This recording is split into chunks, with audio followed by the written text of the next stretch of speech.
And it just went live. So I think I don't see it yet. we're live on YouTube. This is the joy of going live, is you never know what's actually going to happen. Like, oh my gosh, like life. So we're supposed to be broadcasting to YouTube. So thank you to those of you watching us on YouTube. We're also supposed to be broadcasting on Facebook. Lee, do you think you can fix that? Why? Yeah, I'm working on it. Okay, it's being taken care of as we speak. So thank you to Leah, who's manning the technical side of things across the table. And hopefully we'll be up on YouTube, Facebook soon. Welcome to the December 11th Living Courageously Exposed edition of this podcast. So I've changed, you guys, I got to look at this. Like, this is live stuff. I got to look at it. I've changed it. So this is a podcast, if you're new to this, where we do it different. We're going against the grain. We're learning how to flow, and we're kicking the door open for other people who are on similar journeys. This is a live show where we just keep it real and raw. And I have guests that a lot of times I don't know. I've just met them in a short conversation. And do you need my phone? And we're taking care of technical difficulties. And I think they have something cool about them. They have a neat energy, or they have a little story that I've heard that I find has really great, yummy nuggets for our other people to share. And so we're going to ask one question of our guests in the beginning, and then we'll kick it off from there. We do, however, like to start with just a quick moment of breathing, because we are live and we allow inspiration to be the guide. This is an opportunity for us to model what it looks like to just get yourself really quickly in a moment. So if you find yourself in traffic and you want to get a little ragey, or you find yourself with your spouse or a family member or a sibling, and you find yourself with emotion going up and intelligence going down, this is a really quick way to just pause, come back to the present moment, reconnect your heart and your brain and your gut, get everything into coherence, where then you can make better decisions that are going to cause less collateral damage and greater outcome for you. So today we just invite you to put your hand on your heart if that's something that feels good for you. When we do the breathing, we'll just do it with a downward gaze or closed eyes, whichever feels best for you. And today we're just going to take big, deep breaths and just notice, where is it going in your body? Are you keeping it more up in your chest? Are you able to push it down into your belly? Can you feel your belly move? Can you feel it sitting, the air pushing down into your hip bones? So we'll just breathe it in through the nose and out through the mouth. I'm going to breathe through the technical difficulties while we do this. All right, closing your eyes or downward gaze. Big breath, hold it at the top and just release it. If you want to, you can do it as a box breath and hold the exhale. So again.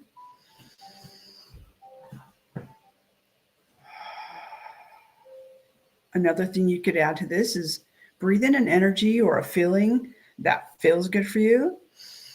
On the inhale, hold that in. And on the exhale, just see all that lower energy that doesn't feel so good leaving with every breath. Let's do 3 more rounds of that.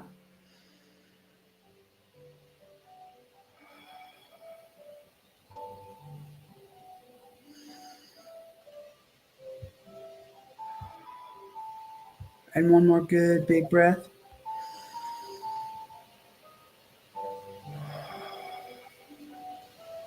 Beautiful. And when you're ready, just go ahead and open your eyes. Thank you. You're still going. You're good. We're still going. I can't see you, but we're getting things taken care of. So if you see a little bit of like this, it's because that's what's going on. I love that exercise for myself. It's something that I practice daily, many times in a day, sometimes just because it feels good, and others because I find myself in those crunchy places. So I encourage you, practice it. Practice getting in the habit of just pausing noticing where you're at physically. Are you inside your body or outside your body? I know if you're new to this, that sounds kind of weird, but just notice, like, am I distracted by everything, or can I come right here? Can I notice my breath? Can I feel how it feels inside me? Can I feel where it is inside me? So with that, are we good? We're still. If I try to bring it up, it'll cancel. You're already on a roll. All right, we're just gonna roll with it, and we'll figure out the rest later. So thank you to those of you who are watching us from YouTube, and for those of you who will see us on the replay, who tried to get on the live, we're just gonna say, oops. Live on YouTube. Okay, we are live on YouTube, so you can head over to the Righteous Rebels YouTube channel and watch it live there, and make comments. Leah said she's going to post that link in the Facebook group. I love that she's over there doing that for me, because it causes me to just. You guys, I'm so excited for our guest today. I know. I even had to have the wiggly chair. I'm like, Leah, I have to have the wiggly chair because it's the energy that I feel. To be able to have my friend Sherry Wynn. This is somebody that I met several years ago. She had come to Idaho Falls, was doing some speaking there, and I just found her to be a really cool soul, really great energy. I loved what she spoke about. There's just something about her, and I felt a connection. And so we've kind of touched base here and there throughout the years, and I thought, it's time. It is time to have Sherry Wynn on Living Courageously Exposed. So today is the day. I'm going to just let her introduce herself. Like, I'm not one for bios, but she has a really cool bio. She's had a lot of really beautiful, fun, like, just like these big awe-inspiring life experiences. I know she got to be an Olympian. She's been a college basketball coach. If I remember correctly, there's a national championship maybe in there somewhere. Yeah, she's shaking her head. I love it. And so I'm excited to ask the first question and to see what the answer is and how Sherry weaves her way to where she's at now. Which is being the owner of the Winning Leadership. I love how she puts her name into it too. All right, Sherry, we're going to give you your own countdown here. Da, da, da, da, da, da, ta-da! Welcome, Sherry Wynn, to Living Courageously Exposed. Hey. How are you, Jennifer? There's my Jennifer. Always high, always awesome, always excited. Bringing passion to the world. That's who you are. Love it. Thank you. I have to, like, in all transparency and honesty, I appreciate that. Yesterday, I was in the kind of space where I was like, I'm just going to message Sherry and I'm just going to say, I don't know if I can do this tomorrow. Can we reschedule? Like, in those moments that just feel so crunchy, we're getting a blue screen. Just will you make note of that? That it's like, oh, I don't feel like talking to other people, and I don't know if I can have the energy that requires to do this and to actually help bring out the answers and be in connection. And I thought to myself, Jen, do what you know how to do and breathe. Yep. Breathe. So am I in there? Because it says waiting to go live. It just says you're waiting to be presented. Am I in? You should be in. We'll double check that. Thank you for that. Okay. Crazy lagging right. Oh, she's there. Yeah, you're there. You're there. Okay. That's what I was saying to you before we started, is sometimes it says we're live or we're waiting to go live, but we're actually live and we don't know that we're live. And it's like one of those probably good thing we're not picking our noses kind of things. Try to be really careful of that. No, we don't. There we go. So you're on you can see yourself now? Yep. There I am. Okay. Well, I think we're having an issue. You're just talking about, yesterday it was difficult for you, but this is just the human experience. And so it is the human for experience. people to understand, like, this is how it is. It's not, it's happening to you or for you. It's just the human experience. And if we understand this is how it is. I love that you know that, and that it's one of the things that you teach as well. It's like something we're moving through, like releasing. For me, it's like remembering to surrender and to realize, like, it means nothing about me other than I'm having some moments, having some big emotion.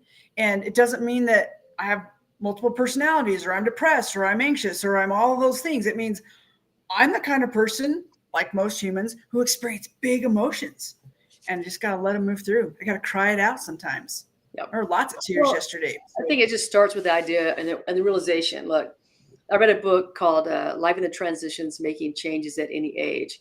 And so what the author said was, we're going to have 48 life disruptions in a lifetime. So a life disruption is something that lasts 3 months or longer, not just a little blip, but something that's major, like you break your leg, you can't drive, your child was bullied at school. I mean, so 48 of those in a lifetime. You think about that, like depending on how long you live, that's something that happens every, let's say 16 to 24 months. And then beyond that. Will you repeat the name of the book? It's Life in the Transitions, Making Changes at Any Age. And the author, cool. We'll put it in the comments. And then, so beyond that, he said we're going to have 3 to 5 life quakes. So what's a life quake? A life quake is a life disruption on steroids. It's a lifelong drain that falls up in your face. It's the injury or illness that changes your life forever. Or it's a loved one that betrays you in such a way that it seems like it's impossible for forgiveness. So this is the pathway of being human. All of us, nobody gets to escape this. This is the pathway of being human. What we don't understand is how do we get through the pathways? How do we get through these challenges, these life disruptions, these life quakes? And that's where most people get stuck, is they don't have the skill set to go from this happened to me, now how do I move on, or how do I live in the moment and still not suffer, but just be present with it and be real with it. So we find most people that, they get bitter rather than better. Oh, I love it.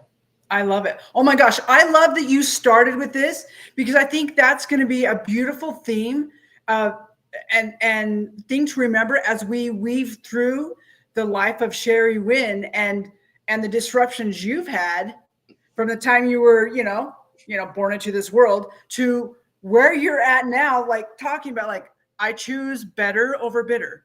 Yeah. Every day. I choose the winning way. I choose whatever, that is. And so I'm super excited. So let's ask the first question then. What were you, Sherry Wynn, like as a kid, and what did you want to be when you grew up? Well, to me, everything was about winning. Everything, right? So you do have that kind of personality. I did have that personality, right? I think that's one of the things that drew me to you. I was like, I know this feeling. Well, as a kid, it's like, you had to win in every game we played as a family, and croquet, and, if we played miniature golf, if we played cards. And so winning was how I defined myself, which is, good and bad, because you don't want to just define yourself as every day. If I don't win, then I'm not good enough. That's not a great way to define yourself. And also, I would imagine somewhere in this story, there's a redefinition of what winning means. Absolutely. Absolutely. So when I was young, it was about, literally what's the scoreboard say? And then if I won, then yes, I was okay. And if I lost, then I was terrible. I was, not good enough. I was awful. I was bad. I was whatever.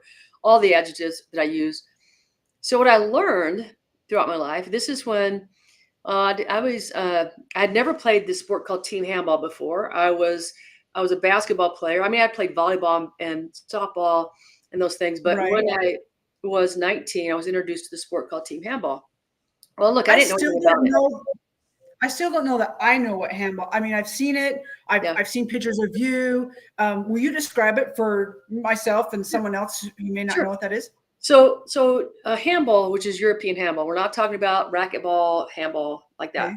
So it's like soccer using the hands, water polo on land, or lacrosse without the sticks. So it's really what it is. I mean, it's played on a court that's 40 feet longer than a basketball court and 20 feet wider.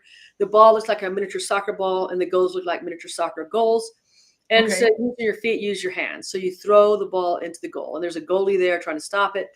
And so it's a very fast-paced game, unlike soccer or, water polo, where you're getting water polo, you get 7-8 goals. Soccer, you're getting 2, but in this game, you're going to get 30 goals. So it's fast-paced, a lot of scoring. Okay.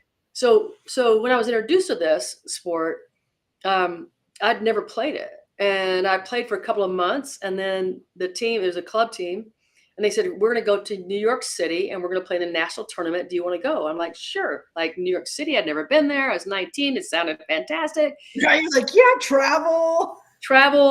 So I went, and I don't know what I'm doing. I have no idea. I'm just kind of running on the court, and you can hit people, so you can't punch them, but you can body check them. Body check, okay. Body check. I was going around hitting people because that's what I love to do. I was like, oh, I get to hit people. That's great. You're like, I can win at this. Yeah. And so the national team coach asked me if I wanted to join the national team from that tournament. He's like, oh, you have potential. And I'm like, sure, I'll do that. Sure. Like, got nothing else going on.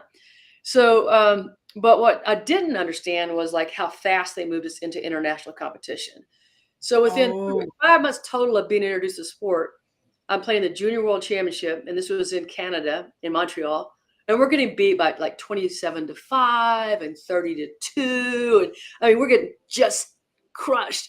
And of course, the person who defined yourself as win, or terrible, you're either winning or you're awful. Yeah. Well, we're getting bombarded with this really negativity, this really like you're not good enough, you're terrible, you're not, all these things I was telling myself. And then I said, look, is that stuff that you had also brought up from being younger? So like, this isn't new patterning from being in this sport and new at it, but this is stuff that I would imagine you carried from younger. Oh yeah. Up into here. Okay. Sure. Absolutely. And so I decided at that point, I was like, look, I'm either going to be miserable and I'm not going to ever love playing this, or I've got to redefine what success is. And so I defined it in 3 ways. I said, number one, because I figured this was my controllable factor, right? I mean, I'm playing against people who've been playing since they were 5.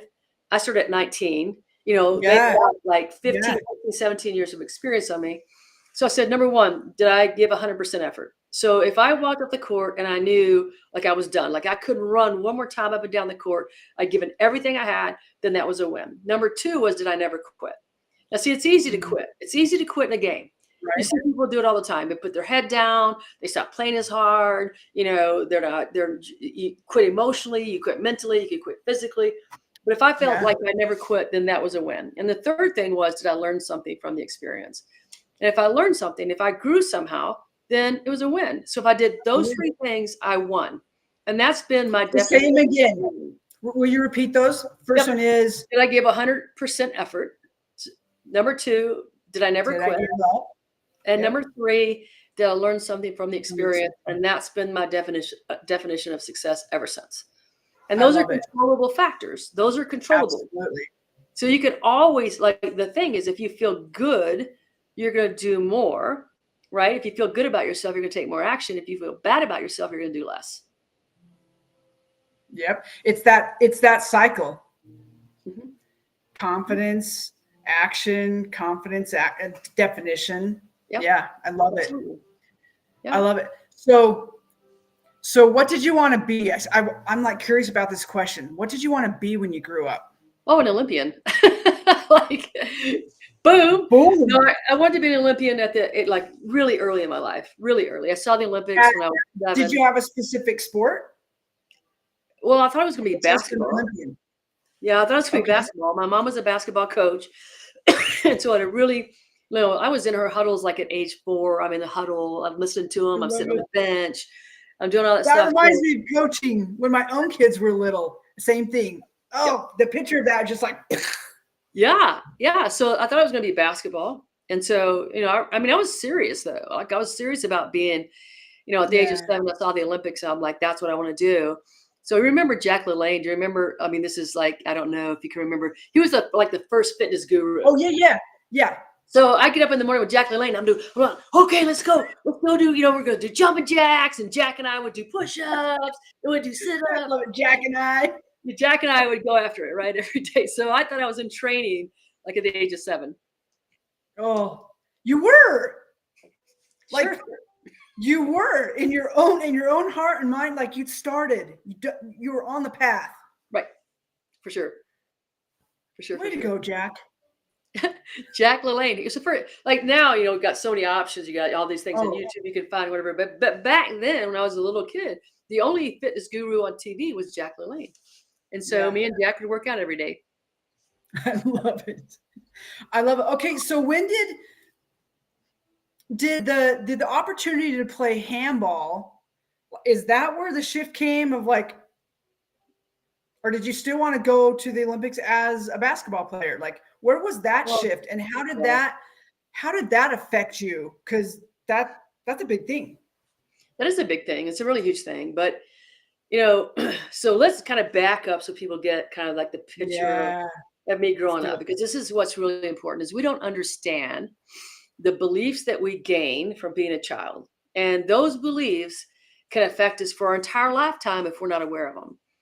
Amen. So one of the things that my mom did when I was a young kid, and she did not do this intentionally, it was not her intention to feed me this information, but she used to sing a song, and I don't even know the title of it. I just call it the Worm Song.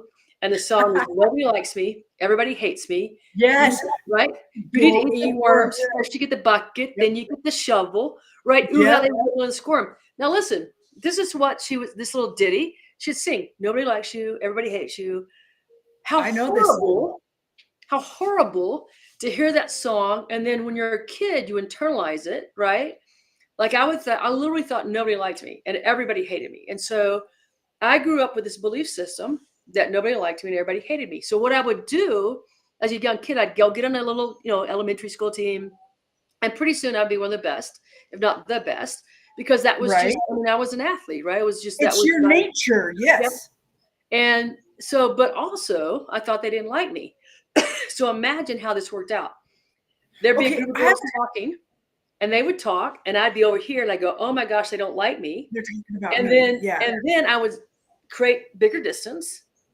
And then what would happen from there is I would just keep repeating, "They don't like me. They're always talking about me. They hate me," and they would think, "Oh, she doesn't like us. She thinks she's too good for us." Right. And oh my gosh, an ugly cycle, vicious. And the cycle grew. And so elementary, junior high, high school, college, like this, here comes the patterning, right? This is your first wake up call, by the way. Where did this, okay. So talking about the patterning and like kind of where it started, I'm hearing you say that it started really young. Was there an experience or something that happened that was like, I'm picking up this belief, like nobody likes me. No, and now I have this really cute song to go with it. Nobody knows you're picking up beliefs because between the ages of 0, 6, and 7, we don't have the filter in our brain to filter out things, right? It just downloads. And so you get this download early on. Anything, like if you're around your parents, grandparents, step-parents, it doesn't matter. Whatever they're saying, you pick up as truth. And you don't know because you're not recognizing that you're picking it up. And then it becomes your computer programming that is what is your blueprint for life. Unless you change it. Like you have to realize that you've got this belief system, and then you have to be willing to do the work to change your belief system, or that becomes the way you experience your world. That becomes your, perception is your reality, right? It's everybody has a different perception, so they live a different reality. So that was my reality. I was living this reality. I was co-creating it without recognizing I was the co-creator. I love that you just said that you were co-creating it with the people around you. Absolutely. I didn't know I was doing it. Like most of us don't know what we're doing. Yeah. Well, and it's amazing how much we don't realize how powerful of creators we really are, whether we're doing it consciously and really mostly unconsciously. Oh, absolutely. So I appreciate you bringing that up. Yeah. And I love the co-creation piece. We're doing it subconsciously. We don't know. We don't know what we don't know. But here's the deal. If you wake up, like if you start doing, like you start questioning why you're doing something, you start recognizing the life patterns, you start recognizing your emotions, you start questioning why you have those, you can wake up to the fact that you have a belief system that's stopping you from enjoying the highest level of life, right? You can wake up to it. So I had experienced this, so often that I was like, now wait a second, what's the common denominator here? Well, it's me. It's me. And so what we typically do then, when we recognize it's us, we go back to, oh, I'm a terrible person. I'm horrible. I don't deserve to, like all the things we do, instead of just saying, oh, it's me. That means I can change me. Right? I mean, like that difference, because my first pathway was saying, oh, I'm a terrible person. I don't deserve this. I'm awful. It's why. No. Do you think that part of that that hesitation in us or lack of change is that it's not modeled for us? We don't see we don't often see other people around us. I believe that's shifting in the world as the entire consciousness is waking up. But we take it so personally and we don't recognize because nobody around us is doing it. Do you feel like that's part of what yours? I know that's what it was for me. Like, who was it modeled? It wasn't modeled for me anywhere. Right. And so it wasn't modeled for me, for my parents. And I'm not saying they're bad parents. I'm just saying they didn't know. Right. I'm the belief everyone's doing the best they know how to do until they know how to do different. Yeah. Yep. So this is my saying, if they knew better, they would have done better. If they knew better, they'd do better. Right? Yes. And so when you meet somebody, remember when they're talking to you, they don't know better. They're doing the best they can with the knowledge they have. And so that's why, like you said, we don't need to take it personal because they don't really know better. I mean, how many people do you meet that say, I want to suck? Like, oh, me, I want to suck the rest of my life. I want to be mad. I want to be angry. I want to suck. Nobody says that. Why are they that way? It's because they just don't know better. That's the only reason. That's why they're that way. I think that was one of the biggest ahas for me in my own personal shifting is recognizing that, the statement like, but they're doing their best. And that dissonance of like, yeah, but they're not because it's hurting me.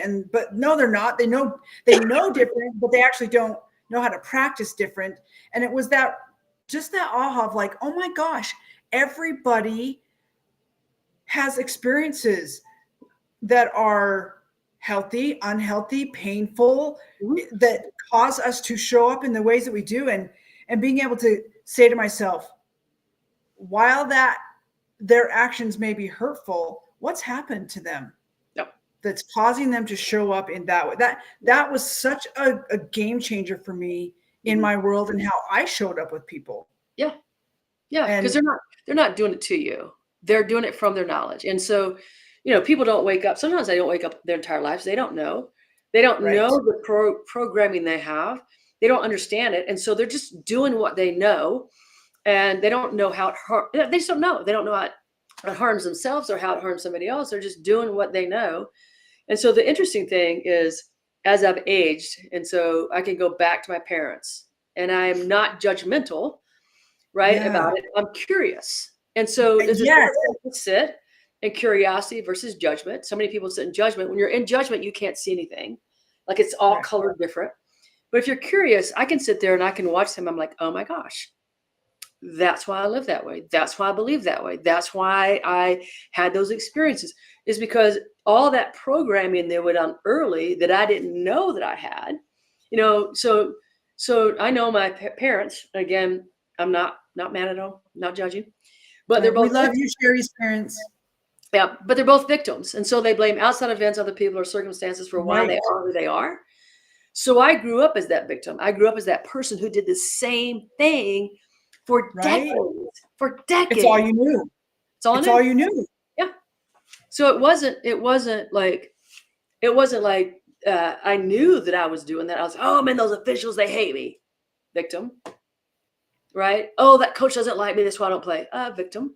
Right? So that's the difference between being that co-creator, which says, what's my part in this and how am I contributing to this?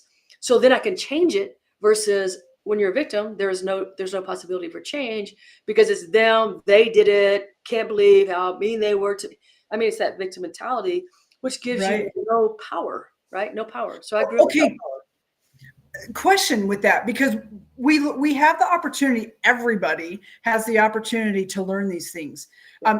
It's presented at different times in life, and I believe it's presented at the proper time for someone to actually take it in and learn it. They may get snippets here and there, but it's presented in a way when they can actually grasp it. So having learned this stuff for yourself of like, okay, I knew that I was short. I figured out, I had the curiosity. I was recognizing I actually showed up as a victim.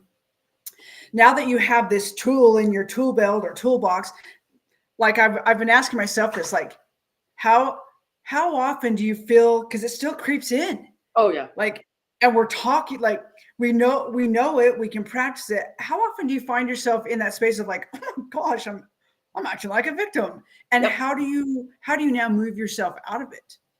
Yeah. So I think the first part is very interesting because you have to be mindful, right? You got to be mindful of the thoughts that come in. You have to be mindful of the self-talk you have. And so if I say something like, well, I'd be higher, I'd make more money if I knew the right people. Victim. That's a victim. I'd make more money if I knew the right people. That's victim talk, right? Yeah. I'm like, oh my gosh, that's victim talk. That's victim talk. So then I go, well, what do I need to do to meet the right people, right? Instead of living in that, I go, well, okay, what do I need to do to meet the right people? Let's just change that. And so it's really the recognition of what you're doing to yourself. And then you're just like, okay, well, so I'm the co-creator of my world. So what do I need to do to shift to a different place? And that's just what I do. I mean, I do recognize I'm in the victim mode. I just go, okay, do you want to be this person? Right. No. Breathe. Do you want to live this way? No. Do you want to have a different outcome? Yes. So shift. Yeah. It's interesting because we've been tossing around the idea that, people are like, it's not easy to shift. And we've been tossing around the idea that it's kind of like a light switch. Well, that's a limited belief. It's not easy to switch. That's a limited belief. Right? That it actually can be that easy because you recognize it and you're like, whoa, I got to take some, but it's hard. I got to take some different actions. And that's completely you want to tell me a story that's hard? Then that's your belief. That's their narrative. You're going to live your narrative. Oh, it's so hard to do. I don't know if I can do it. Okay, belief, narrative, tell the same story. I have a coaching client and I love coaching people because I love to get to that aha moment, right? One of my favorite things. Yeah, so she started out, and I usually don't do athletes. I usually don't coach athletes. I just don't coach athletes much anymore. Yeah. My who I coach now are like C-suite executives. But this family asked me if I would do it, and I said sure. And she's a golfer, and she golfs at a Division I university. And so, we started working together. She's like, "My short game's terrible. My short game's terrible. I just can't." And I go, "Well, okay. So what are you going to change it?" She goes like, "Well, I work on it all the time. It's just not better." I said, "Oh, so when's the last time your short game was good?" "Well, it's a long time ago. It's been so bad for so long." I go, "Okay, well, you got to change your story." She goes, "What do you mean?" I go, "Well, if you keep telling the same story, you're going to get the same results." "But it's true. It's true. I see it every day. It's true." And I'm like, "It's true because you keep telling the same story. You have to change the story to get a different result." "But I'm witnessing the truth of it." And I go, "Well, the truth of it comes from your story." And so people are so, we get like that. All of us, we get sucked into a story and we're like, "But the evidence is here." And we love to hang on to it because we know it. It's comfortable, even if it's really crappy. We're like, yes, my little darling. Oh, I know you. Yeah, absolutely. Absolutely. So it took a while for her to recognize that she could change the story. Right. And she started changing the story. And so it's been really great. Because at first when I started working with her, she wasn't qualifying on her own team to travel with her own team to go play. So that's how they do it in golf. You have to qualify for the next tournament. Right. So she wasn't even qualifying. And then she qualified 3 times in a row. And then in her very last tournament before, the break, she was number 1 on her team. Whoop, whoop. That's the power. So I'm like, what's the question I want to ask here? What was the change in her? Like how did she recognize it for herself? Because I'm sure as her coach, you're seeing this, we have a different perspective and view of the people we're coaching, but what did you see in her and how did that cycle really start spinning in more upward spiral? Well, there's a whole lot of recognition that has to go on, right? So absolutely. If you're willing to be self-aware, if you're willing to start hear the words you tell yourself, right? If you can hear those, then things can change pretty quickly. Because if you recognize that you get what you think about most of the time, whether you want it or not, right? That's the law of attraction. You get what you think about most of the time, whether you want it or not. Well, if you're thinking something that you don't want, it doesn't matter. You're still thinking it. You're still putting all the energy in it. You're going to see the result of it. And so we had to talk about this law, and she had to examine it, and she had to recognize the law was true, right? You can't, because you have to start with all these kind of basic kind of ideas. And she was so wonderful because what I do with all my coaching clients is after a conversation, I give them winning success steps. So that's homework. I don't call it homework. Nobody wants to do homework.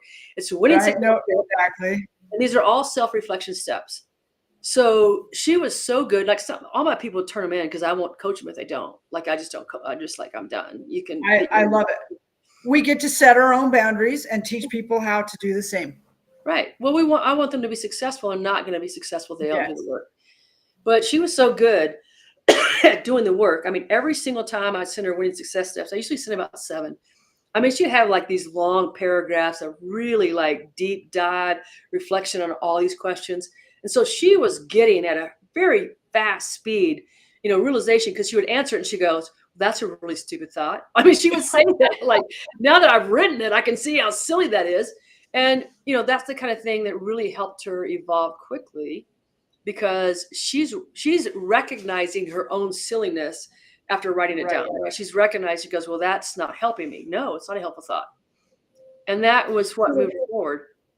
Is she, because we're talking about this particular client, I know sometimes when we recognize those things, we want to fall back into judgment of ourselves. Like, how do you assist them in staying out of, to just recognize, like, oh my gosh, it's just thinking. I don't need to, it's not good or bad. It's not right or wrong. It's thinking. Right. And to stay out of that space of falling back into the cycle. Sure. Well, because that's our first reaction, is we want to judge ourselves.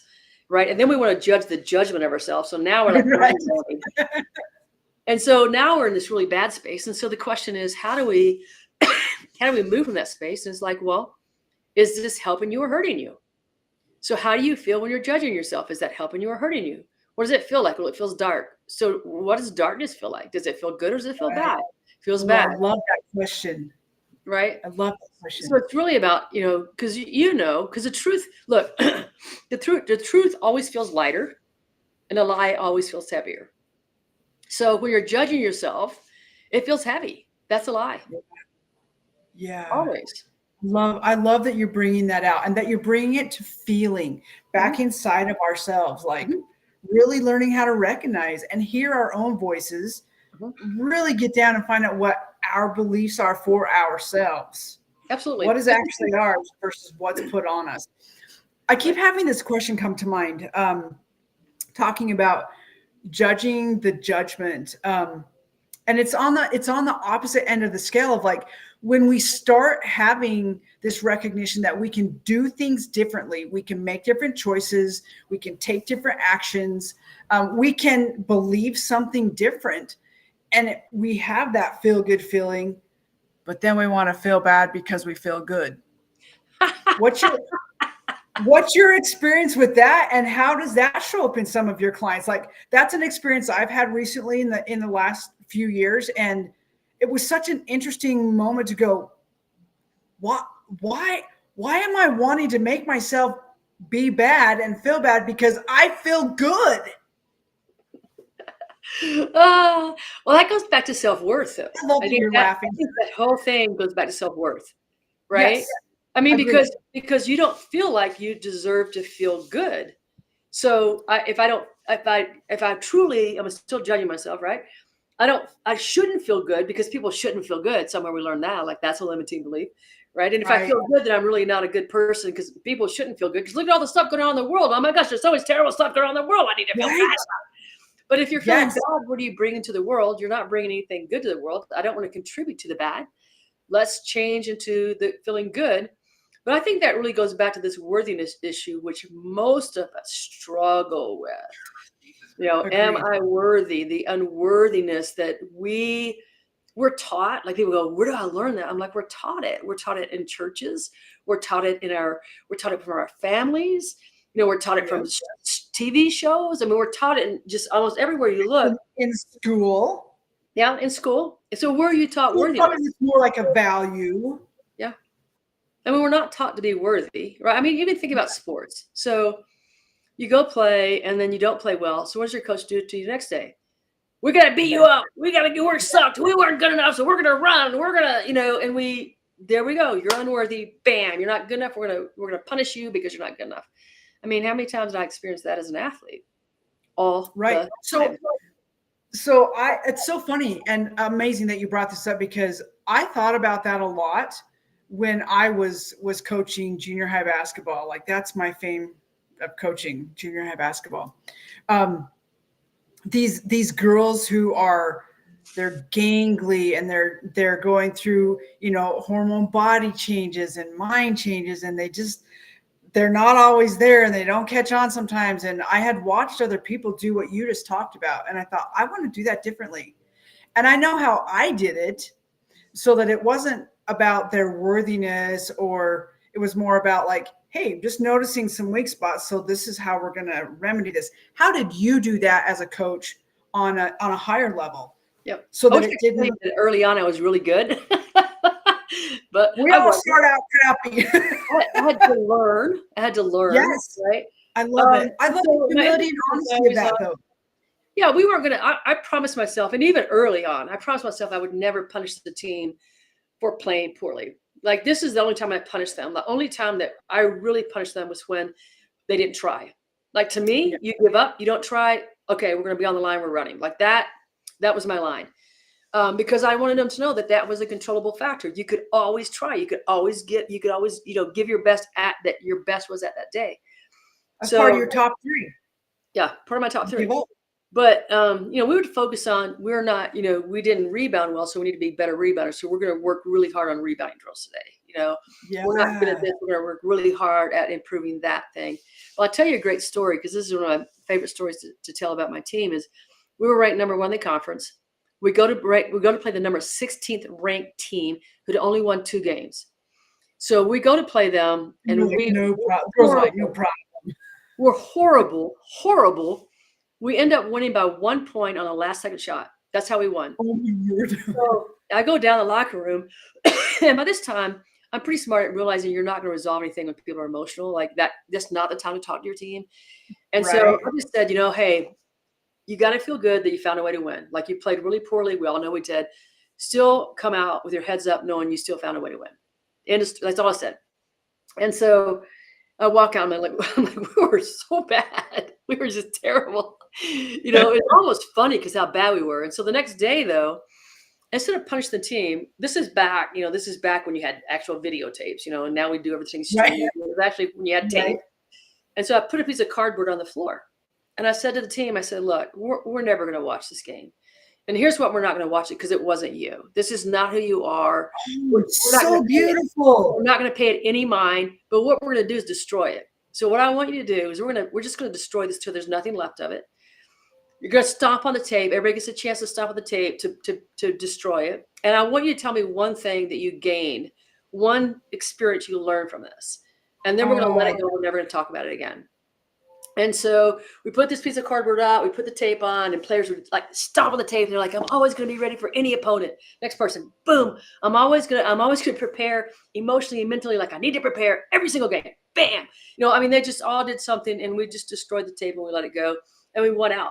So we won the conference at that point. We won all the rest of it. Again, that was your number 3. What did I learn from it? Yep. And I love that that's how you did that, because it was a physical experience too. Like, it was the mental, emotional, but you put that physicality into it, and they could actually, I love that. Yeah. Well, and so look, what were we focused on? We're focusing, you get what you think about most of the time, whether you want it or not. We're putting that game behind us. It's not who we were. Let's focus on who we really are. Let's learn from it, and let's let it go. And a lot of coaches would have come back and said, oh, we just barely won against the worst team in the conference, and we're not good enough. And there you go. And then what are the players saying? We're not good enough. We're really terrible. Right. I'm going to go eat worms. So that's how I started thinking. I just started thinking differently. Right. And, the players all come in with that unworthiness. They all come in with it. And you can see it from their parents, unfortunately, a lot of times, how they react after a game. Right. They're looking in stands. Still. Yeah, sure. So you really want to try to help them recognize we're all worthy. We were born worthy. None of us were born like unworthy. We learned that is a learned behavior. It is not true. And it's hard for people to accept that as fact. So let's talk about that for a minute, because I know that's been a big thing for me. And how I grew up in a very religious family and culture, and then discovering my own self and who I love, and how it goes against all of the things that I was taught. And really, really slamming up against my worthiness and my value. I know my journey there. What was your journey of like discovering that for yourself and getting on top of that and recognizing like, I am worthy no matter what? Yeah, that was, that was a long journey for me. That was a long journey for me. And really the way that for lots of us. Yeah, it is. I mean, because we're in a society where, we're just not starting from from the very beginning. Like we're taught that love is something different. We're taught that I love you when, I love you if, and it's conditional. Yes. We're not on a love. We don't teach unconditional love. So it's not taught to us. And again, I'm not blaming people. They don't know better. So they're doing the best they can. But when we're taught that there is conditions to our own worthiness, because that's what it is. I mean, the highest level of worthiness is love, right? And so we're taught those conditions. And again, it's taught, I think, in a lot of ways that we're not mindful of it. We don't recognize it. But I was, the only way I could love myself was being a straight A student, being the best on the team, right? I had to achieve all this stuff because then I got perfectionism. Oh yeah. Perfectionism. Yeah, me too. Like I was going at it. It's a horrible way. It's a horrible. I am still in moments plagued by that so big. And I'm like, no. Yeah, I mean, and so we're learning all that. Well, where I hit kind of what happened to me is at the age of 35, I developed chronic pain. So I'm 35. Like it's young. It's young to not be able to sit, stand, or walk without intense pain. It's young to not be able to do the things that like I used to ride the bike. I used to go for hikes. I used to go for runs. I used to weight train. I used to rock climb. And none, like all of that, boom, age 35, I could do nothing. Like I could lay on the couch and be okay, standing, sitting, walking. I remember you talking about this when we met, that was still at that point, a big thing in your lived experience. Oh yeah, huge. So the process of getting healthy through that, was, I went to 17 different medical professionals, had every test known to mankind. Wow. And all they could say was, well, you have pain. I'm like, well, great. Like, can we get out of the pain? There was no surgery. They didn't have a surgery. All they want to do was give me some pain pills. I'm like, I don't want the pain pill because the pain pill is not the root issue. And so when I left after seeing the 17th doctor, I was like, done. I'm done here. And I then went over to Eastern medicine. I was like, all right, there's got to be an answer somewhere. Somebody has an answer. And so when I went to Eastern medicine and I went to these people called integrative manual therapists, they said, well, it's the body, mind, and spirit. You don't just have to heal the physical body. You need to heal, the spiritual body and the emotional body. And I was like, well, that's the biggest bunch of crap I've ever heard in my life. It's right. It's physical. I can feel the physical pain. But this was the point where, and it was a long process because I was very stubborn. And you've been in it for so long, like that patterning. Yep. The patterning was really hard. And so I'd go and they would work on me, and they were energy workers, right? So they'd work on me and then they'd start trying to talk. They would talk about this emotional thing. Put the castle up with the moat and the gators in it, right? Add a few lines around the thing, give me some guards with some spears and stuff. And so I literally wouldn't talk about it. I mean, I would go, they'd work on me, I'd get a little bit better, I'd go back to pain, I'd go back, I'd get a little bit better. They'd want to talk about emotions, nope, shut down. I'd go back. I mean, it's like this really long thing. And the therapist looked at me one time and said, and not one time, I'm sure she said this numerous times. The one time I heard her. The one after 9 years. She said, so what do you think will happen to you if you talk about emotions? Like, what do you think will happen to you? And I just took a moment and I go, I'll die. Now talk about a limiting belief, right? I will die. Like, that's what I thought. Like, if I let any of these things out, that I would die. Like, I would literally die. That is so big. And I think a lot of people probably feel like I have had conversations with a handful or more in just the last few months of people who are like, if I start crying, I will never stop. Right. I have to be able to function. It will overtake me. Like the same kinds of, it's death. That's so huge. And I appreciate you saying that. Yep. No, I really thought that. And she was so great because she looked at me and she goes, "Are you the same person you were at like 18? I'm like, "No." "Are you the same person you were at 23? "No." "Are you the same person you were at 29? "No." Do you really believe that by now that you don't have enough tools to deal with this?" And I go, wow. Yeah, like, oh, okay. Well, if you put it that way. And so that was the point I started unwinding all this stuff. Like I was learning and growing through all that, therapy and stuff, but it was really that point of, it's okay to feel. It's okay to let this out. It's okay to talk about it. It's okay to, because I had stuffed everything, stuff. And your body can't hold all that. It can't hold it. No, eventually it's like, excuse me, you had an opportunity to take care of this, clear out here, and you didn't. And so I'm going to rebel. I'm going to get your attention somehow. So here you go. Yeah. Yeah. And so that was part of my learning experience. That was part of my healing. It was a part of the, learning to be worthy. So how long ago did you start that journey? Because I feel like you were starting that, you were kind of in that space when I met you. I was thinking back to our conversations and just I felt that hesitancy from you. Like I knew you had been hurting. You told me you had started some different ways of looking at it, but you didn't really want to share, and that's tough. It was a really, really long journey. So let's say that I started painting at 35, and that's a long time. I probably met these people, like the therapist, probably at 40, 41. So it was a lot of years of pain. And then still, like, the pain wasn't as intense and it wasn't as consistent, but I'd go back into pain often. And so it was a long journey of, fearing, like, if I talk about things, people, like, I'll die, something will happen. It was a long journey to get healthier. And my first hesitation, right, my only emotion that I will let come through right away is anger. Ooh. Like because that's the emotion that I think keeps me safe. Yeah, right? I think it's one that keeps a lot of us safe. It hides all the others.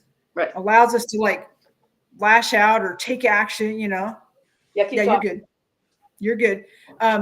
Yeah, that anger thing. I don't think that I actually really learned how to let anger out in really authentic, real, raw ways until like February of this year. Like I've had moments of feeling angry in my life, but I was taught that anger wasn't a good thing. Right.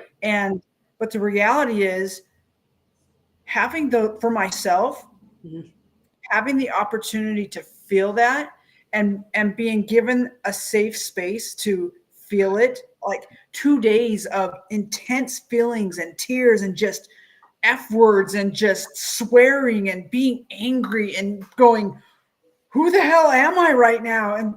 But why does this feel so good? Like I get all this out. And then it was like, oh, dang. Yeah. I think I find it interesting that the anger is the one that protects you. Yeah. And I wasn't able to express it. We think it is. I mean, that's a lie we tell ourselves. It's a lie we tell ourselves. Right? But it's the one emotion that I could feel because it was safe emotion. Right. So learning to feel other emotions was really hard, because I didn't protect myself. Yes. This is a question I've never asked, but it just came to my mind. Like, what do you feel like were some of the most challenging feelings and emotions to actually fill out? Wow. Probably love. And I'm asking that, and I'm like, ooh, have you thought about that for yourself? Love is the first one that came to my mind. Actually, wholehearted love. Oh yeah, absolutely. Yeah. Well, unconditional self-love is really hard. It's a challenge for most people. And I think that's a journey. I don't know. I think when we get there, we're ready to leave Earth. It's like, go on, you've learned your thing. But like even letting other people in at that deeper level of love, right? Yes. Because I have a lot of people that I like connect with, and I like, oh man, but to let people at a depth, I was like, because then it's like, oh, I could be abandoned, I could be betrayed, they'll kill me again, they'll kill me. Like, because those are the stories we hear all the time on TV and on whatever, like, this person destroyed me. And no, they can't. I mean, you allow that to happen, so we live in I love how you say that hesitancy of like, I know there's someone out there. I've done it too. I still do. There's someone out there who's going to think this is wackadoo. So I've got to say it in a way that they can hear me. Yep.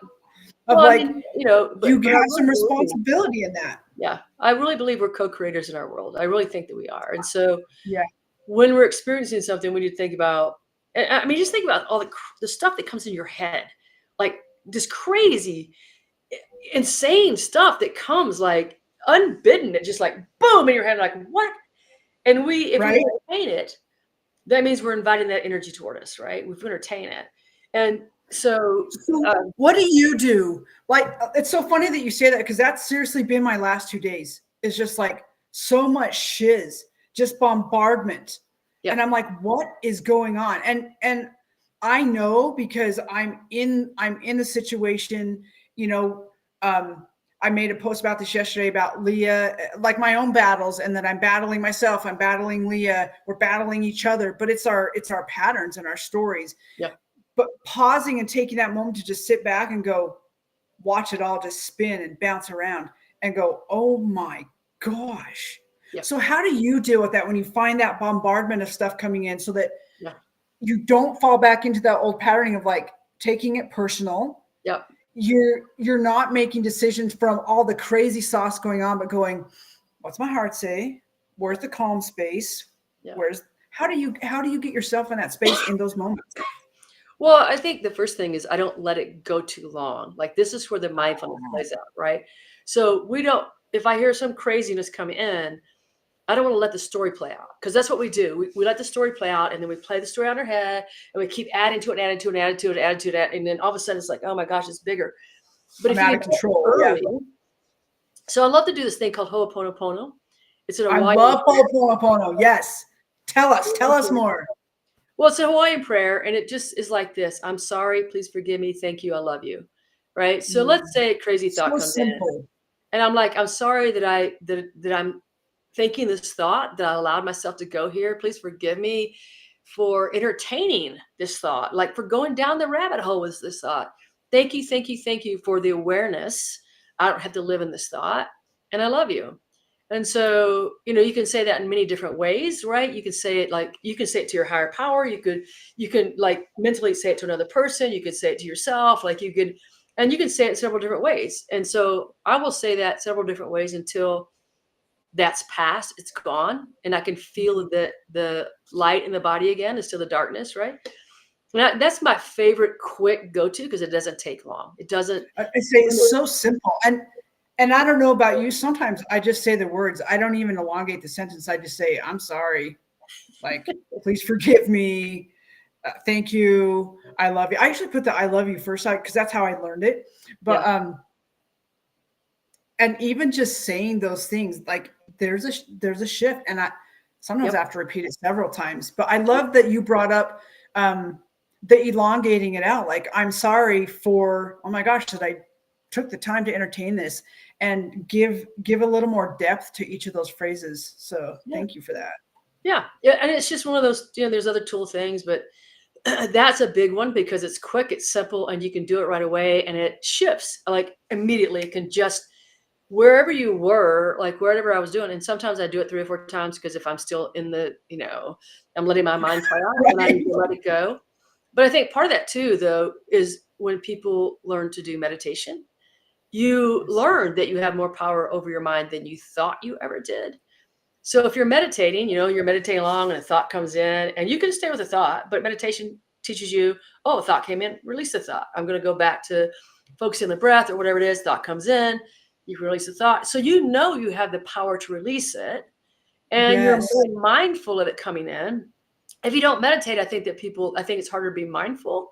I think it's also harder to recognize that you don't have to hold on to it, because we're so good at holding on to it and building the thought, right? We'll go, and thinking that it's us. Yep. Like we think it's us instead of just something that could just be moving through. It could just move. You can just let it go. Like you don't have, but we don't know, because most people let their thoughts think them and they don't think their thoughts. Most people let their emotions run them. They don't run their emotions. And so we do have those choices. We just don't know that we do have those choices. Yeah. Wow. It's so powerful. Like it's so simple. And yet we, as human beings, wearing this fleshy stuff, we make it so challenging. It kind of reminds me of, for those who are really into scriptures or religion that way, that when Christ says in the scriptures that I grew up with, which I don't know if it's in the Bible, I'm sure that it might be somewhere, but when people are asking him, how do I heal myself? And in one of the stories, he's like, go over there and look at that cross that has a serpent on it. And they're like, how's that going to heal me? That's too easy. And he's like, if you'll have the faith and you'll take the action, it can be that easy. And those who did were healed, and those who didn't got to suffer longer. And I think that's what we're talking about here, is it really can be that simple. Yep. It's just learning how to like you say, recognize and let it move through. Well, we have all these beliefs that get in our way, right? So, it's like, well, I could be healed, except, I really need the actual Jesus right here. Like, I need Jesus here with me. Like, I need them. Well, okay, great, but probably not going to happen. But, the idea, if you really believed, like if you could get to the space, and this is hard for me because, like, I still have pain issues. I have lupus. And so, the doctors will say, you got to do this, this, and this. People will never heal from it. Well, all that has to not be in your belief system, right? Or you've heard other people that had lupus, they died. Well, that doesn't have to be in your belief system. You have to get, because you get inundated with all these beliefs and you're like, oh my gosh, I got to live this way. So if you, but all that stuff is like outside of us. Yeah. So if you could really get to the belief, right, that you could be healed instantly, and not just like hoping it or wanting it, but I mean, literally in the belief itself, then it could happen. Most of us are hoping, we're like, I'll try it, we'll see what happens. That's different. You're not living in the deep faith of it. That's the problem. Yes, I love that you're bringing this up, because several times in this conversation, I've had this thought of what, we say we believe something, but what's actually happening is, I'm like, how do I put this? The thing that we really believe in is most often the one we're subconsciously run. Like we really believe in bears more than we believe in maybe our own healing, because that's the thing that's there and scary and thinking about. Like we most often believe the shiz over the like, oh my gosh, the amazing thing can happen, because we don't practice it. We don't practice it. We don't practice that at all. And so, one of the things that I've done is I started working on, how can I heal this lupus thing? And I go, well, it's going to take a miracle. And I go, well, miracles, those are things that are far and few between. And, all these special people get the miracles. Like, ooh, that's interesting. Oh, interesting belief, right? Right. And so I go, I'm going to start writing down a miracle that either occurred to me or that I witnessed every day. Well, I have a whole book. Oh my gosh, I love that. I have a whole book full of miracles now, because look, we don't think of it like, oh, that was lucky. No. It was more than luck, right? Let's say you had a friend that fell off a bike, and he fell off a bicycle, hit his head, he developed a brain bleed, right? So really serious stuff, right? Traumatic brain injury. Yeah. I fell off my bike, hit my head, got a bump. So that's a miracle, right? Because it could have been a traumatic brain injury. Why did I get a bump? It's a miracle, right? And we don't see those, we don't examine those things and catalog them as a miracle. Like I was driving from, my town to Bozeman. It was 3 a.m. I was trying to get to a flight. And for some reason I was in the left lane and I go, I should just change the right lane. No specific reason. I changed to the right lane and it's dark. In the country, you know what it is. There's no lights. And I just drove this deer. Just changed over and I passed a dead elk. I mean, that's a miracle because, man, if I would hit that, elks are big, they're huge in the middle of the road. Yeah. What would have happened to my car? I mean, I would have been out of control. There's definitely right. And the missed opportunity to have to do one of these and be like, you just. So it's a miracle. We don't examine and think about the miracles that we live on a daily basis. And if we're not thinking about it, we're not going to ever live them. Yeah. I love it. I used to have a shirt that said, look for miracles. Exactly. Look for them. Because you're going to find becoming aware of them. Absolutely. You're going to find them. And then once you convince yourself that you really, truly live miracles all the time, then it's not like, oh, well, it's going to have to be this really far off, crazy thing that only happens to 1 in a billion people story. It's a different story. So I think everything has to align more. Like if we can really get into, into the belief of it. And there's always that, like if there's doubt lingering, you're not in the belief of it. You're just not in the belief of it. And so right, we're in the belief of the doubt. Yeah. Yeah. And it's really hard to get to that. It's just like getting to the total belief that you're worthy. It takes a lot of work to get there. And it's not really that hard. If you were born and your parents told you from the moment you're a miracle, you're worthy, you were born worthy, we're all born worthy. Everybody around you is a miracle. Everybody around you is a winner. You're so lucky in this life. You've had you're blessed. That's a great story, right? But most of us don't live that story. I'm like, yeah, that's the far and few between. That's someone who's coming to parents who've done their work or have had that experience from the, like, that is beautiful. And I'm grateful for those people because they live differently. And when I bump up against them, because I've bumped up into a few, and they just see life differently, they experience it differently, and they're able to like share that light and be like, but this thing you believe about yourself, how can you even believe that? They don't really have the understanding, but they're saying it can be different. Yeah. Oh yeah. And you're every bit as worthy as I am. You just haven't been told it. Yeah. No, we haven't come to that. And we get all kinds of stories, right? Because if you're gay, if you're trans, if you're Black, if you're Indian, if you're an immigrant, if you're not a white male that was raised in a Christian household, then you're not worthy, which is really a shame because we all are. Like we really are. And I'm not banging on white people or white males. Oh, no. Look, and not all of them too, because there's many, many sad stories there too. But there's so many judgments that are out there, and we come up against them, and it causes us to think, well, I'm not as good as this person, or whatever it is. And then we've got to be able to, somewhere learn to love ourselves. Which, by the way, I think is a great journey. I think that's one of the things that we came here to do on this earth. Right. I think it's the greatest journey. Yeah.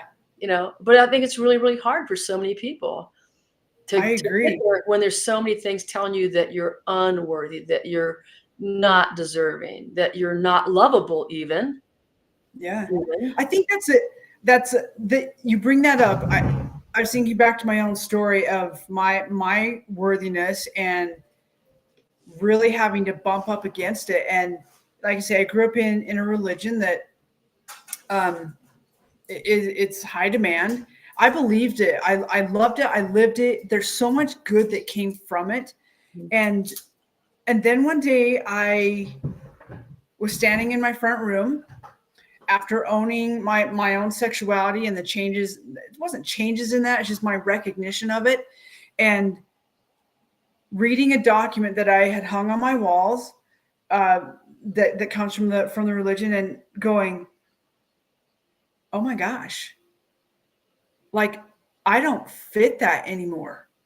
Like I don't fit this anymore. And just the immense, like in a moment, like I had felt unworthy for a lot of that time. But the intensity of that came crashing down in that moment of like, oh my gosh. Yeah. I knew of the weight of judgment of other people, and we don't call it judgment, but looking back, it's judgment of other people. And I started recognizing my own judgment of other people and feeling like this moment of like second classness. Yeah. And that the eyes of people, like that was such a defining moment for me. And it took me a long time to get out from under that. But what I learned from it is like, oh my gosh, this is what other people feel like. Yeah. This is the intensity that other people feel this, and having to come out from under on my own. Like I wouldn't want to go through that again, but dang, it really opened my eyes. It took off rough edges, and I think it gave me a greater ability to do the things that you and I are talking about today, like looking inside, loving other people, spreading worthiness, talking about how everybody's a winner. Yeah. Well, we all come from the same source, and if you understand the source is love, like we all come to the Bible, God is love, right? So if you understand we all come from the same source, and that source is love, what else is there to know? That's all you need to know. And so it doesn't mean that person hasn't figured it out. I mean, they may have separated themselves from their source. We do that. We separate ourselves from that source. But it doesn't mean that that's not who you truly are. That's the stuff you're made of. And then we hold ourselves separate. We create the separation. There is no separation from that if you just step into it. Like that's the thing. If you just remember, we all come from the same source. That source is love. That means we are loved. That means we are loved, and we are love. Right? And if you live in that, it just makes life a lot easier. Just makes it easier. Wait, could you say that again? We are loved and we are loved. Yeah. Yeah. But see, we don't know that. And that's where a lot of our struggles are. We don't know that, because how many people, they're looking for love. You are love. You don't have to look for it. You are it. That's the essence of you. And so, what do we do? I mean, look for attention. We search for attention. We try to get attention in various ways. Why? Because we don't feel loved. It's just that realization we are. And there's nothing you can do about it, because that's where you came from. I love it. There's nothing you can do about it. Yeah. It's just you. Yeah. Just connect with it. Just go back and connect those dots. Right. And that's where I got my beauty. That's where I really started changing, is going, oh my gosh, like I disconnected. I'm the one that disconnected. Yes. Right? And so if it's not of love, then you're not really living the spiritual life. So that spiritual life is you're judging other people. You're putting other people down. You don't have empathy for their journey. You're not in love. You're not honoring the source that you came from. And we do that. We do that to ourselves. Right? We do it to other people. And that whole the quote in the Bible that love other people like you love yourself, the problem is people don't love themselves. So how in the heck can you ever love somebody else? You don't love yourself. And then when you do self-care, people go, you're selfish. No. Right? No, you're not selfish. You're doing the very thing that you need to do to bring more love and light to the world. That's what you're doing. Right. I love it when I've had a few people say to me like, well, that's pretty selfish of you. And I'm like, you're right. It is. Self-love. It's okay for me to be selfish in those ways, because that means I can bring you actual peace, actual love. You're getting the authentic me because you're getting me. Yeah. Because I have me for myself. Yes. Yes. You can't be selfish, friends. Yeah, selfish. Go take care of you. I mean, we can't give what we don't have, right? And we're trying to give from an empty cup. You can't give from an empty cup. If you haven't figured out how to love yourself, you certainly can't love anybody else. And we call love a lot of different things. A lot of times people say love, and what they really mean is I'm manipulating you. Me. I love that you just said that. I love you, but I'm really just manipulating you. Right? Because that's what people do. Like, if you love me, you do this. That's not love. And they don't, it's because they don't know how to love themselves. Right. And they don't know how to get what they want or ask for it or do it for themselves. Yeah. For sure. Oh my God. Hard stuff though. I mean, I would say it's hard. It's only hard because we have to unlearn what we learned. If you just step into it, like people say to me all the time, well, how do you believe it? I'm like, you just let go of the old thing and you step into it. If you really believe that you came from love, then it shifts everything. It shifts everything. You know, well, and I think stop trying so hard. You're already loved. You don't have to do anything to be loved. You're already there. So all the stuff that we do that we think, like when I was a young player, right? Young athlete, you know, I'll feel like people will really like me when I'm able to be All-American, when I'm an Olympian, when I'm this, when I'm that. No, nobody can love me because I didn't love me. Yay. What a huge recognition. Sure. What a huge recognition. And I love that we have the ability and the possibility of learning that at any point in our lives. Absolutely. And I think also to trust that we're going to learn it. So for those of you on this journey who are wanting to be frustrated because you're not there yet, it's okay. Love yourself right where you're at. We're going to come to it when it's the exact right time for us to come to it. And it comes in steps. It's like the basketball skills or the handball skills or we don't learn them all at once. We don't become the Olympian all at once. You got to get up with Jack LaLanne, baby. Right? You got to start taking some steps and practicing it and putting it into your toolbox and using it. For sure. For sure. Oh my gosh. I feel like we've come full circle. We could talk forever. I love this. That's fun. It's definitely fun. I appreciate you sharing your time.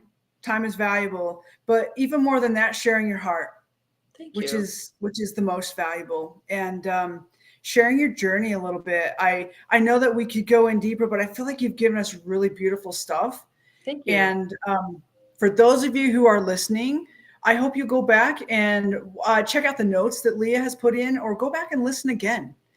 Hit the replay button and find a spot that really resonates with you, and maybe close your eyes and just listen to it and feel where you feel it in your body and how it's resonating with you, and like honor that truth for you, how that feels. And man, thank you for your journey. Thank you for your lived experience and where it's brought you. So tell us really quickly before we go,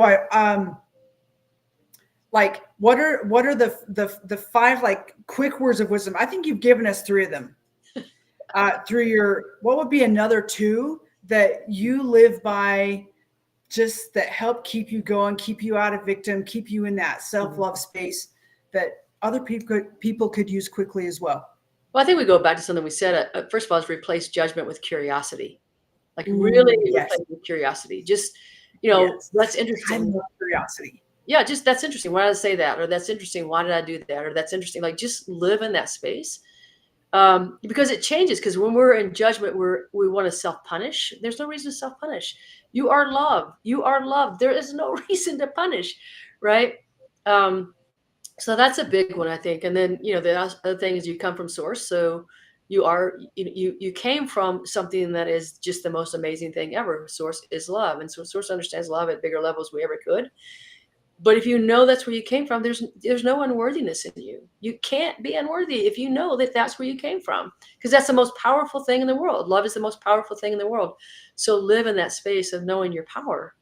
Just live in it. I love it. I like to say that we're godlets or sourcelets, whatever, resonates with you as far as what that energy is, that we're a piece of that. So which means we are it. Yeah. You take a cup of the ocean out of the ocean, it doesn't change. It's still the ocean. Absolutely. And I love that you said that. And so just a reminder that we are our source, whatever source that is for you who is listening, and to just hang on to that. If you need to, get yourself that visual and scoop a cup of it and just remember it's you. It is you. It is you. Yeah, thank you for that. So I know that Sherry does speaking, and she runs a business. Tell us a little bit about that, and if someone wanted to hire you as a coach or a speaker, where they can find you. So tell us about your books. I was going to bring them and I left them in Idaho. So this is my newest book, is Winning Leadership to Being a Truly Powerful Leader. And so, you know, for those people who go, well, I'm not a leader, you are, because you're leading yourself all the time. And it's a really great book. I interviewed over 200 leaders from all across the United States to come up with this. I think you'd really love it. The first chapter is called The Winning Factor. And the winning factor is awareness. I mean, it is that thing we've been talking about the whole time, that mindfulness that we've been talking about. Yeah. So that's my newest book. I'm writing another book right now. I would love an autographed copy, and I'll Venmo you the money. Okay. Sounds good. We can do it. And then, so obviously I write, and I am a keynote speaker. So I do keynotes. I just talked to McDonald's a couple of weeks ago in their, the headquarters there in Chicago. So I also do leadership development and high performance training for high performance teams.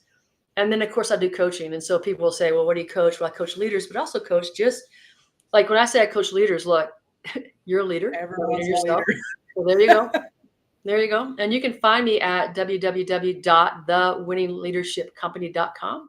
If you have a question, if you want to have a free discovery call with me. So what I mean by that is free, F-R-E-E. I know you're like, what's the catch? Here's the catch. Right.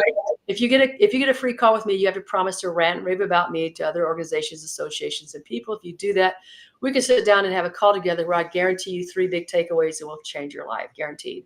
Right. So if you want to do that, you just go to my website. You can't go to the contact page. You contact me and just say, I listened to you. You and Jennifer were speaking, and I just thought I wanted to have a deeper conversation. Absolutely. I'd love to do that for you. I love it. I just appreciate that this is where you're at in your journey. I mean, in full transparency, I've had moments of like, gosh, dang it, I wish I could be where Sherry's at. And then I have to go, hey, Jen, remember, this is your own journey. And Sherry's got a few just like clicks down the road farther. But I love that I get to watch you as an example, and that I know that I can reach out and be like, dang, thank you for that snippet I just saw on Facebook, or for something that I see you do. So just thank you for the work. Thank you for the internal work that you've done that allows you to be the amazing person, human being, soul, and coach, speaker, author. Thank you. Well, we're all on our journey. I mean, just, you know, I'm here where I am today. It doesn't mean that I'm perfect. It doesn't mean I got it all figured out. It doesn't mean I don't have longer roads to travel. I'm just open to them. I'm just open to, you know, recognizing there's still work to be done. There's still growth to be had. There's still more love that I can learn. I'm open to all that. I don't have it all figured out. I'm still working on it. But the journey is fun. Like the journey, you know, leads me to these moments like this, and to meeting people like you who just you're always bringing so much joy to the world and all that you do. And so, you know, when I watch you, I'm like, I want to be like Jen. Thank you.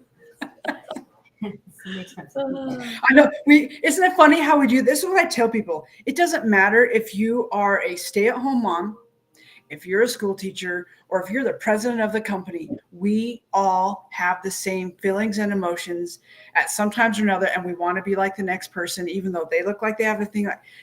It's all the same. We're all experiencing the same things. So thank you for that. Absolutely. Thank you for that. Thank you again for your time. Have amazing Merry Christmas, New Year's, holidays, and we'll be in touch. I'll send you my address, and in exchange for your Venmo, and I would love to have that autographed copy. Absolutely. Would love to do it for you. All right. And for those of you who've listened to us today, thank you for sharing your time and heart space with us. We know it's valuable, and that you chose to give it and share it with us today means a whole lot. Share us out to your friends. If you find value in what this conversation has brought today, share it on your Facebook page. Head on over to our YouTube or our Spotify, or over to Sherry's page, and share us out.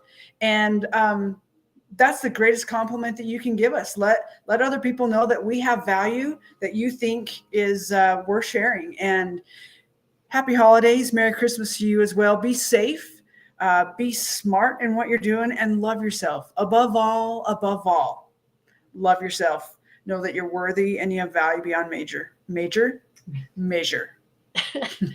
Ditto.